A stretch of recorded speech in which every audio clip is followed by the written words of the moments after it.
If you want to update your cabinets, I'm going to show you step by step how I painted all of my kitchen cabinets.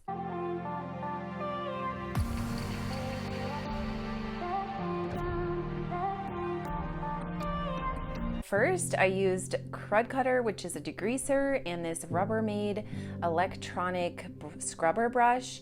And what I'm doing here is getting all of the dust and the dirt and the grime off, because if you have grease or dirt on your kitchen cabinets, then the paint will not adhere to it.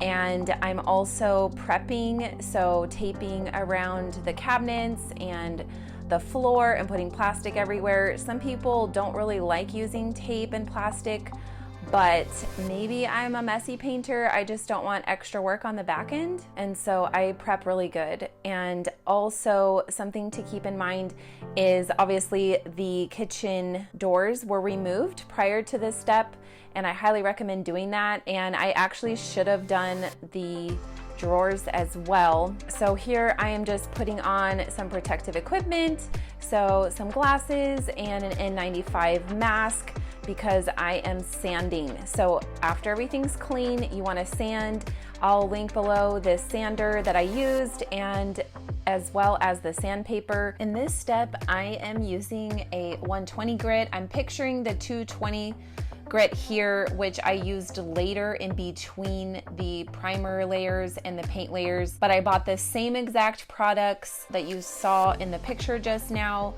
I just ordered the 120 in those as well.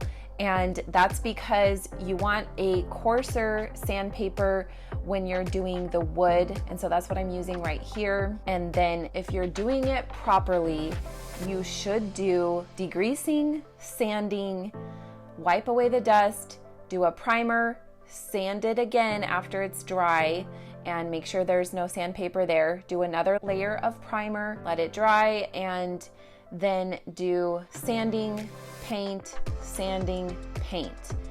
And I know it sounds like a lot of steps, but it's really the proper way to do it.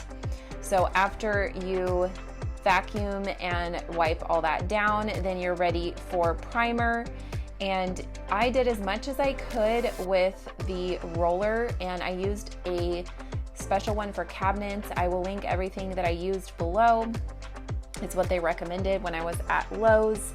And whatever I couldn't do with the roller, then I did with the brush. But I will say, as I went along with this project, I realized that when I used the brush, it did leave some brush strokes, and most of the paint these days is so advanced that it will kind of self-level over time. But as I progressed with this project, I was doing the brush first and then doing the roller, so that the roller could kind of go over any spots that had brush strokes. So I'm just showing you the rest of the cabinets, what they looked like before, and all of the prep that I had to do. And honestly, I took a day of just cleaning and prepping everything, and I probably did a whole day of cleaning the doors ahead of time, just because these doors are 20 plus years old, and honestly, it probably hasn't been done this thoroughly, like, ever. So when I was doing the upper cabinets and like the pantry area, I realized this project takes a lot of time, and you can see all of the detail that's in the doors that I have. And so it's really beautiful. I love the doors. It just does take a lot of time to do this with a paintbrush and roller. So for the second round, we decided to splurge a little bit and buy this paint gun. It's a little tricky to use the paint gun. You have to put the paint in and make sure there's no air and figure out what setting you need and all of that. But once you get going, the paint gun saves so much time. The primer that I used, I will link that below. And usually primer comes white, and this primer was white as well, but it was tintable. And so I asked them, since I was doing black paint on my cabinets, if I could tint it a black color, and they said the closest they could get was basically a gray. And so I thought, well, the gray is better than a white primer. It's still a little closer to black. So I went ahead and risked it, and I think that it turned out pretty well. and it definitely gave a good base for my cabinets.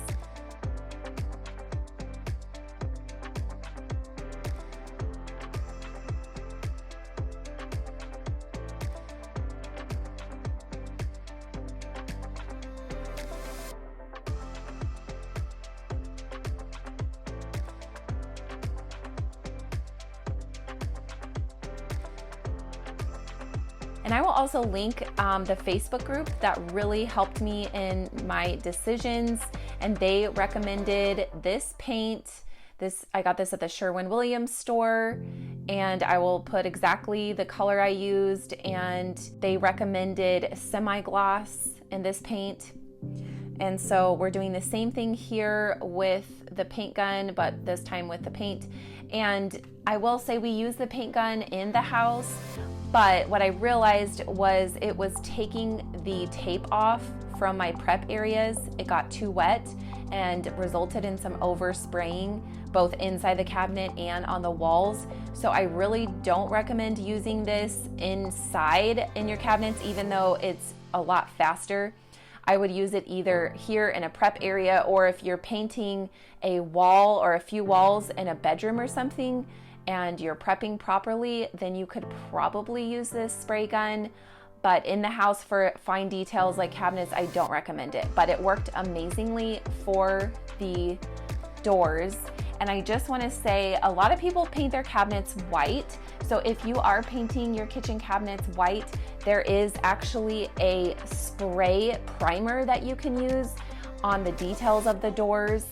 And so I will link that below, and that can make your door painting much faster without having to spend money on the spray gun. I believe I paid like $300 for this spray gun, but it more than seemed worth it to me with the amount of time that it saved us. It was a little tricky, and I will say I went through a lot more paint using the spray gun as opposed to using the brush and the roller. And the finish on these cabinets was different than the brush and the roller. With the brush and the roller, I was able to go thinner, and so I did more coats that way. With the spray gun, it sprays on pretty thick, so I only did one coat of primer and one coat of paint with the spray gun. But when I was doing brush and roller, I did 2 layers. So I cleaned, I degreased everything, I sanded, I did 1 layer of primer, let it dry, sanded it, dusted it off, and then I did another layer of priming, let it dry, and then I sanded again.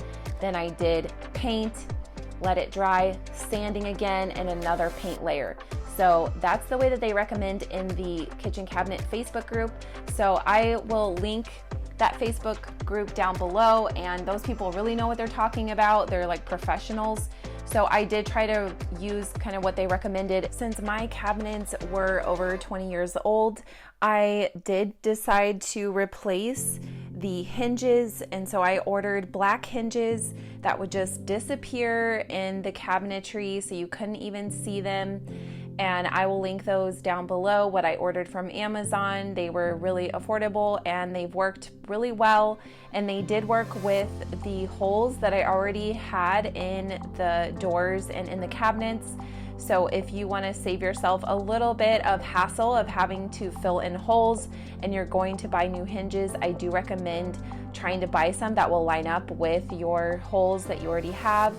And as far as the kitchen cabinetry goes, I found D. Lawless Hardware all over Pinterest and social media. So I decided to order the hardware from them, and they were much more affordable than my local hardware store. And they had beautiful hardware in all different kinds of finishes. And so I went with the champagne finish, and I ordered it all from the same place so that I wouldn't have a little bit of mismatching going on. So I did end up getting the longer pulls for the pantry and then the other drawers, and then I just did little round pulls for all of the cabinets and then the smaller desk drawers. And I really like how it looks against the black cabinetry. I hope that I gave you some ideas and encouragement in case you want to change your kitchen cabinets. Thank you so much for watching, and I will see you next time.